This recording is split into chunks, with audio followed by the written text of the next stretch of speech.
Hey guys, I just kind of wanted to give you a mid-season update on kind of everything that's been going on. Uh, I originally intended on doing recaps every tournament, but I don't know, I haven't done it.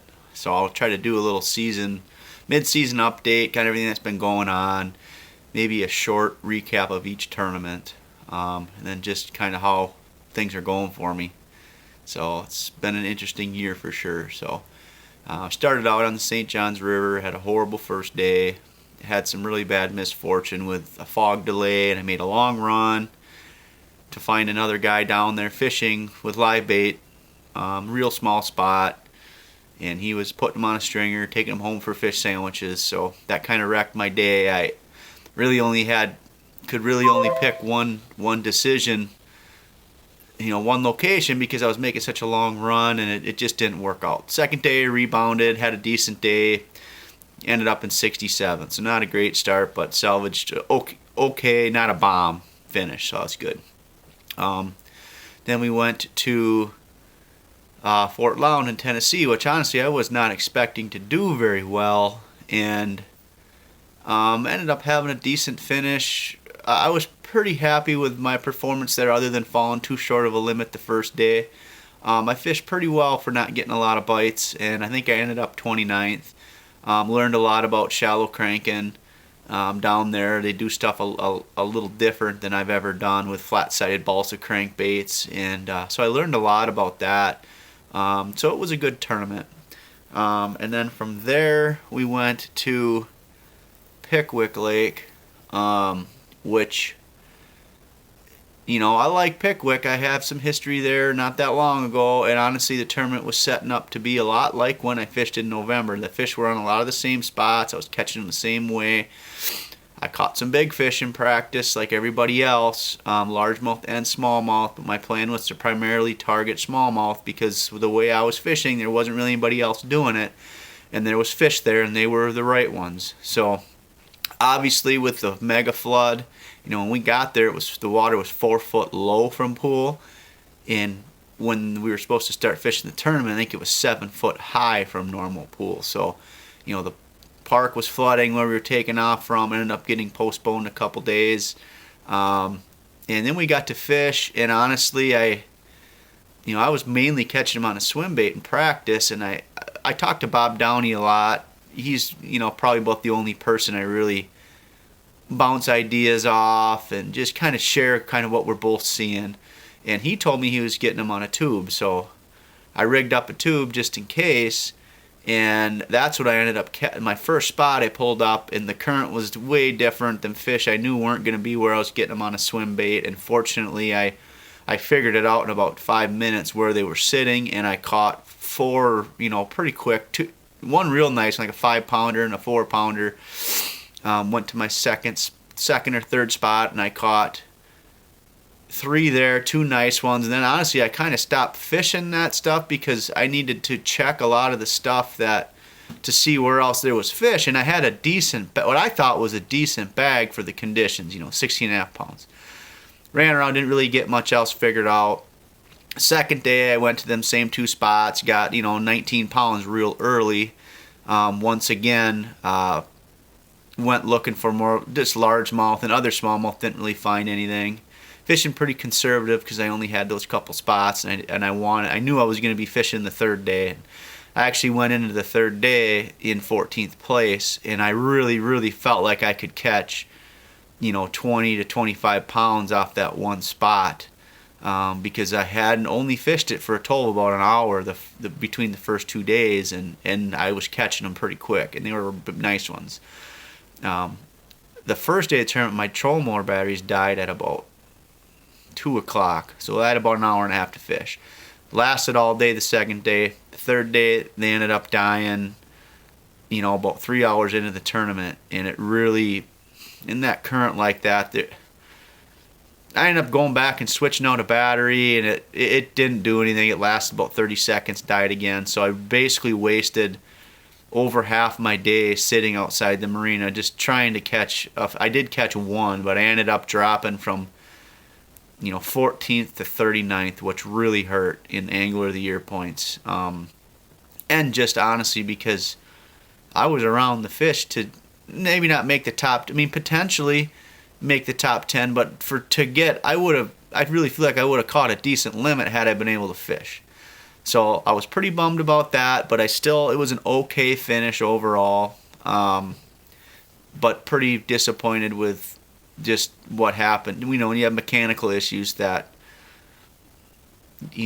limit what you can do, it sucks, especially with the equipment that I have and how I maintain it. I take care of my stuff. I mean, I've got good equipment, and I still don't 100% know what it was. I ended up buying a whole new boat, which most of you know if you're probably following, and it's been working fine since. I honestly think it was probably the charger in my other boat, but I just didn't want to take any chances with it potentially happening again, which it still could, but hopefully it doesn't. So after that tournament, we went to the Sabine River, which I didn't get to pre-practice because they had, they moved it to August, and then they moved it back last minute to the original date. They did give us an extra day of practice, so that helped. And the first day I ended up finding an area that was pretty dang good. I got a lot of bites, and down there it's, a 2-pound fish is a really good one. Like if you catch 10 pounds a day, I don't even think it took 10 pounds a day to make the final 10 cut. So I ended up doing all right in that tournament. I got 22nd. Once again, I had the bites to do really well. I just had some bad fortune losing some, and honestly they were biting really funky, and I made one adjustment going from braid to fluorocarbon that I feel like helped land more of them. I think just that little bit of stretch maybe, but I never really fully adjusted to capitalize on all the bites I had, and each day I had one big bite that I lost, and it made a huge difference. But overall, I was pretty happy with that. And then we went to Fork, which I just got back from, which obviously from the results, I'm disappointed with what happened. And I had gone down there and pre-practiced, month and a half ago. Spent a lot of time looking at the shallow points because I knew that would be a factor. If there was a shad spawn, and just with what usually happened that time of year, that's the way I wanted to fish. I didn't want to sight fish, even though I really like to sight fish. I really didn't want to do that. I wanted to catch them on top water, swim bait, jerk bait. That's what I wanted to do. And the first day of practice, I got some bites fishing that way. One big one, some other decent ones, and I was feeling pretty good about kind of breaking that down. And I honestly, most of the people that know me, I'm not a big talk to other people about what they're doing, or I like to do my own thing. That's usually when I do my best. Like I said, I talk to Bob Downey a lot, but we're not necessarily telling each other you got to do this, you got to do that. It's just kind of, this is what I'm seeing, comparing notes. But there was, where I was staying, there was another competitor staying there. There's several of them, but one in particular, I just kind of got caught up in what he was saying, and he was right about some of it. So I ended up spending the last day and a half of practice looking for bedfish, and I found a lot of them, but they were getting so pressured from the other tournament guys and just the locals. There's guys standing on 8-foot ladders down there trying to catch these fish on beds that have been caught I don't know how many times.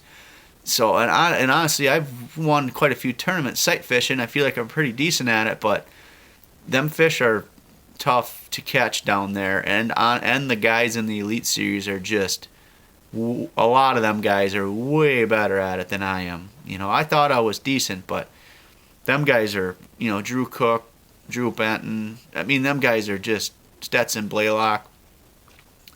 They're just on a different level doing that. So that's what the first day I ran around and did that, and you saw what happened. I only had 4 fish. I didn't really lose any. I just got into a bad rotation with a couple people, and I don't know. I just didn't do well. It sucked, And then you come in and see all them big bags, and I'm sitting in 94th. It was one of those days that made me rethink what I was trying to do, and if I belong there, and what am I doing? What did I do leaving a great job to come try to do this, and I can't even catch a limit of fish on a lake where it took 19 pounds to make the top 50 the first day, and I had 10. I was in 94th place. It sucked. I was bummed. Didn't hardly sleep again that night, and then I got up in the morning. I really didn't know what I was going to do, and it was kind of a windy, cloudy day, which that's kind of what I wanted for fishing them shallow points. And so I just said, I'm just going to go do that. I mean, I felt like I had a better chance of recovering and having maybe catching 20 to 25 pounds doing that versus going trying to sight fish. And I honestly really thought that the weights would drop that second day because all them guys sight fishing were kind of cannibalizing themselves. They were all fishing the same areas, catching the same fish. And that's kind of what happened. The cut weight dropped, quite a bit. And several of them guys that did really good the first day, they didn't bring one or two fish the second day. So I ended up, the first point I stopped on, throwing a swim bait. The first one I caught was a 6.5 pounder, which kind of got me going. Caught a couple more there. And I just started running them shallow points with that swim bait, and I ended up catching 7-8 keepers throughout the day and had 16.5 pounds and moved up a lot. I didn't make the cut, but I moved up to 67th from 94th. So, once again, I'm not happy with that, but at least I didn't bomb. If you finish in the 90s in the tournament or two, it's really hard to make that classic cut, which is my goal. I think that's everybody's goal, is to make the classic cut, which is the top, I think, 39 anglers or 40 anglers. And I was in 30th before this tournament. After the first day, I dropped to 51st. And then after the second day, I ended up in 39th. So kind of in the middle. Feel like I felt in Florida, salvaged a tournament where you can recover if you have, there's 4 tournaments left. If I can have solid finishes, I'll probably be okay. Rookie of the year, I slipped a little bit where, Josh Strassner, a friend of mine, he's got a good lead in that, but it can swing so much, them points. You look at Brian New, he was leading the AOI. He was high up there the first day of the tournament. Brought in one fish the second day, and he dropped to, I think, in the 90s. So he, fell out of the classic cut. He's, towards the bottom in rookie of the year. So that shows you how much he'll swing. I mean, he won the first tournament. I mean, he'll come back and probably finish at the top anyways. But, that's what I have to think about, is that I've had not any great finishes. I really haven't had any what I feel like were good finishes. A lot of people message me like, oh yeah, that's awesome, you got 20, whatever. And it is awesome. I'm always happy to make the top 50 cut to get to that next tier of money, to get to that $10,000 check, which is nice, really nice, especially at this point in the season, as much money as I'm spending. But I haven't had a tournament where everything's clicked. I've always had something happen, which it's rare to have a tournament where everything goes well, but I just got to hope that one of these times stuff lines up and I can make a top 50 cut and then have stuff go my way where, maybe I can make that last day. So that's kind of what I'm hoping. So that's kind of the tournaments in a nutshell, what all kind of happened. So overall, the season and how everybody's asking me how I like it, and I love it. Don't get me wrong, but I'm here to tell you that it's it's the hardest thing I've ever done. I mean, there's a lot of days where I sit there and think, did I make the right decision to try to do this? I could have been working at Shields, making a good living, working with great people, solid retirement future. I think about that a lot, and I'm fortunate that Shields is still behind me a lot. They've been helping me so much. Chad at the corporate office and Dan, they've helped me a lot with just kind of talking me through stuff and just supporting me a lot, as well as a lot of other, sponsors and just people have come forward and just helped me out. I mean, with my whole boat scenario where I ended up having to get a new boat, I ended up having to get that thing wrapped in a tight, in a week basically. I had to get the whole thing rigged and wrapped, and then I had to pay for the wrap myself, because before I had a sponsor, the boat center had paid for it, and by no means did I expect them to pay for it again. I didn't expect them to pay for it in the first place. But another friend of mine, Dave Sedani, I just happened to run into him, and he paid for the wrap for me. So stuff like that is so huge. Where people are, well, what's Dave gonna get out of it? Well, Dave probably won't gain anything out of it other than he's just a nice guy and he wants to help me out and he wants to see me succeed. So stuff like that is what keeps me going. I mean, like when I was so stressed out in that week, and the amount of money that you have to spend to do this, I thought I understood that. I thought I kind of knew what I was getting into, and I didn't. I mean, every time you turn around, it's another $1,000, $2,000, $10,000. I mean, it's crazy how expensive it is. So that week, I was starting to really stress out about, is the boat going to work? I got to pay for this. I got to pay another $10,000 for entry fees. I got to do this. I got to do that. And I just happened to run into Dave, and I didn't ask him. Even when he offered, I said, you don't need to do that. And he insisted on doing it. So, I mean, so many people have done stuff like that. Obviously all my sponsors have helped me out. Some of them, have given me amount of money that maybe some people think, well, that's not very much. But if you get $500, $1,000, I mean, if that pays for your gas for a trip, that's a huge deal to me, because at the end of it, I'm not making money any other way. I don't have my job at Shields where I can kind of, fall back on. This is it for me. I mean, if I don't win some money or have the sponsorship help, I can't do it. I can't do it for very long anyways. So that's kind of a side of it that I didn't fully understand until it's into the season like it is. And honestly, I've been really fortunate to be able to talk to some of the other guys. I talked to Steve Kennedy a lot, which is really cool, and his wife, because he's someone I've looked up to for a long time, just the way he fishes, and he's just a super nice guy. Talked to him a lot about fishing and the business side of it. And then this last tournament, I got to talk to Gerald Swindle for about an hour and a half about a lot of different things. And once again, he's another guy where I've always looked up to as far as just how he is and how he carries himself and how he relates to everybody. And he's kind of that guy where he's a big sponsor guy, but he's also, I feel like he's very honest and real about everything.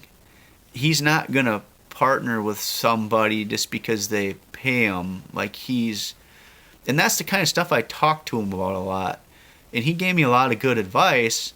And it's just really cool to talk to some of them veteran guys about the business side of it and fish, just a lot of different things that I still don't know about. I mean, I don't know how long I'll be able to do this. I don't know how long I'll be able to,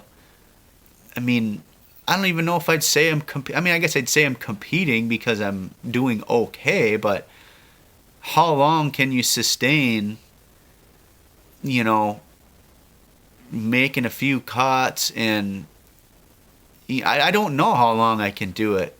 Even if I do stay at the level where I can continue to be in the lineup, at some point you got to figure out financially, like, does it make sense? Unless you're going to be a standout or you win one or just stuff, a lot of stuff can happen, but that's all stuff I never, like last year, I never thought about any of that stuff. All I did was fish, and that was it. And I did well last year, but now at this level, it's hard to do that, especially the way that I'm doing it, where I'm sleeping in my freaking truck. I'm by myself all the time. It's been a tough lifestyle. So if I love it, I'm not complaining, so don't take that wrong. I mean, this is what I've always wanted to do, but when people have commented on stuff or messaged me and like, you gotta be more upbeat, you gotta do this, you gotta do that, and I appreciate all the comments and feedback, whether it's positive or negative.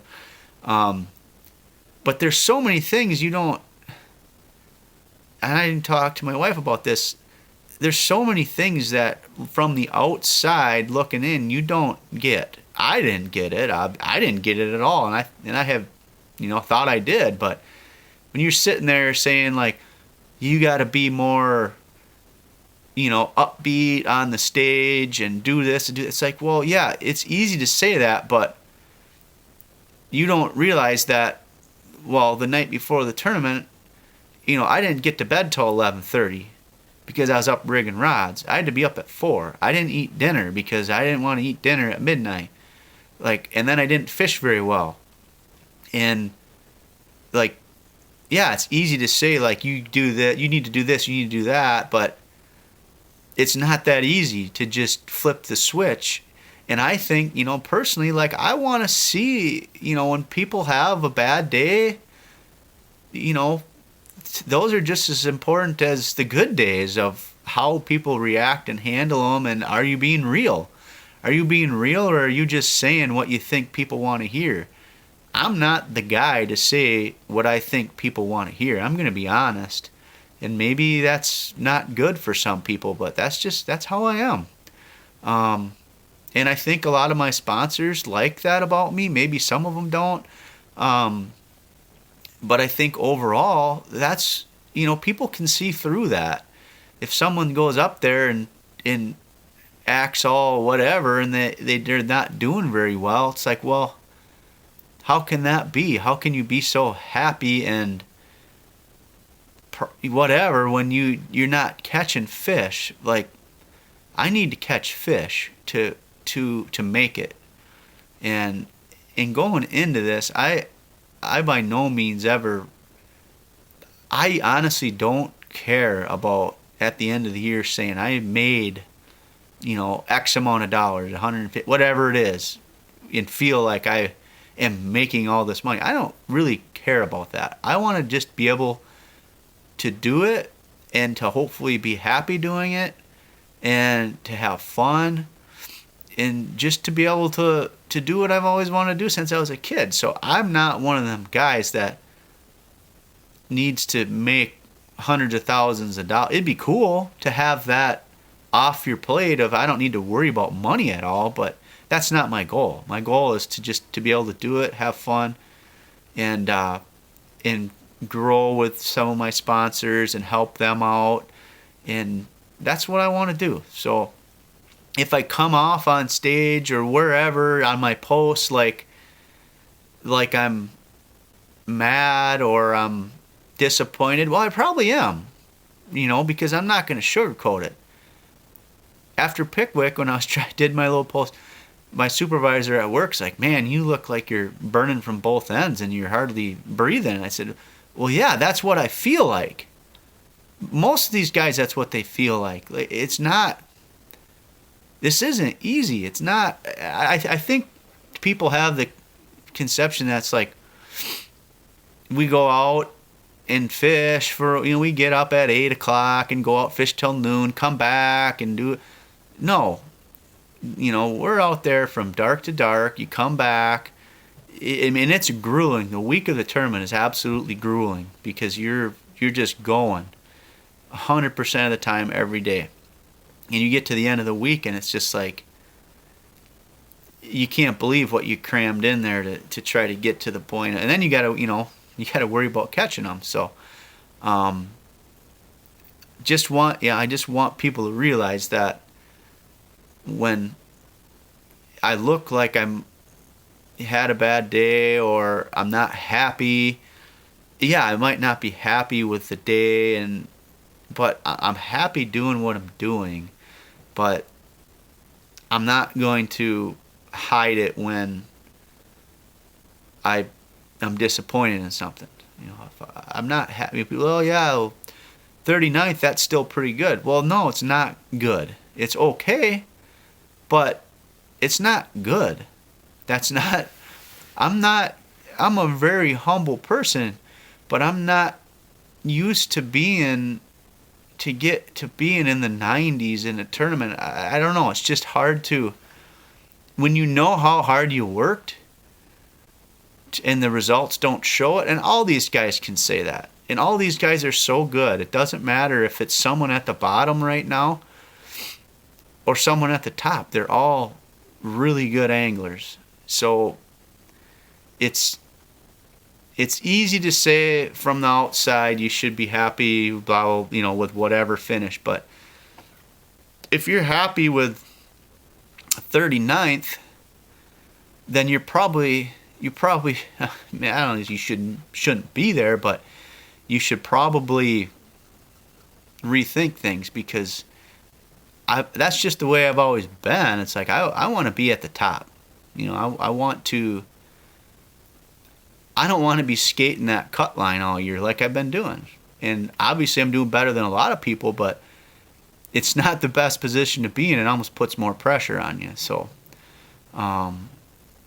just hopefully you guys kind of understand if I look frustrated or feel disappointed, or maybe don't come off like I'm in the best mood.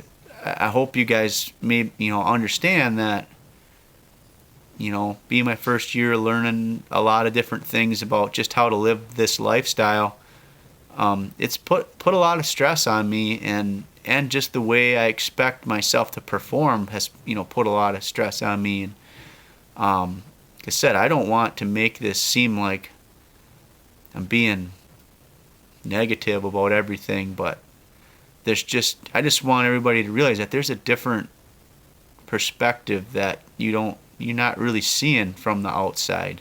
And I know that because, like I said before, I didn't understand till I'm doing it. So, if you send me a message on Facebook or Instagram or a text message and I don't respond to you, don't take it personally. The night before the tournament on Fork, I had a ton of people sending me messages, which I like looking at all that stuff, but I'm sitting at the boat with 30 rods out trying to get everything rigged and organized. Like I don't have time to respond all the time to everybody. Eventually I probably will, but just don't take it personally if you're texting me during practice, or people are calling me during the tournament, texting me during the tournament, like when I'm fishing during the tournament. Like, don't take it personally if I don't respond to that. So I really appreciate getting all the messages. That's one thing that kind of keeps me going, but just don't take it personally if I don't respond right away when you're messaging me stuff, especially during the tournament or during practice. So hopefully I'm back home for a few days, and then I'm heading to Neely Henry, which I didn't get to pre-practice because of my boat problems. And then I'm actually going to come home for the week between Neely Henry and Guntersville, and then I'll be gone for a while. I'll be heading out, fish Guntersville, and then I think I'm going to go up to New York and Vermont and practice St. Lawrence and Champlain, and then I'm driving to the Classic, fish the Classic, and then I'll be home for a few weeks. In, June, July, I'll be home for a while. So hopefully I can kind of right the ship here and get this, season kind of turned around. Not that it's going in a completely bad direction, but just kind of get my mind right and start performing a little better. So that's kind of the update. Like I said, by no means am I trying to rant about, this sucks, but I just kind of want you guys to maybe see the other side of it that you don't see, and I didn't see. So hopefully that kind of helps you out a little bit and updates you on what's going on in my mind and in my life at these tournaments. So thanks for watching. I really appreciate all the support and messages. Like I said, even if I don't get back to you right away, I still read all the messages. It's just, depending on when it is, it might be a while, it might be a few days. It just depends on the scenario, but I still appreciate all the messages. So, I guess that's it. I'm gonna get some stuff done around here and pack the truck back up and hit the road. So thanks for following along, and I appreciate the support.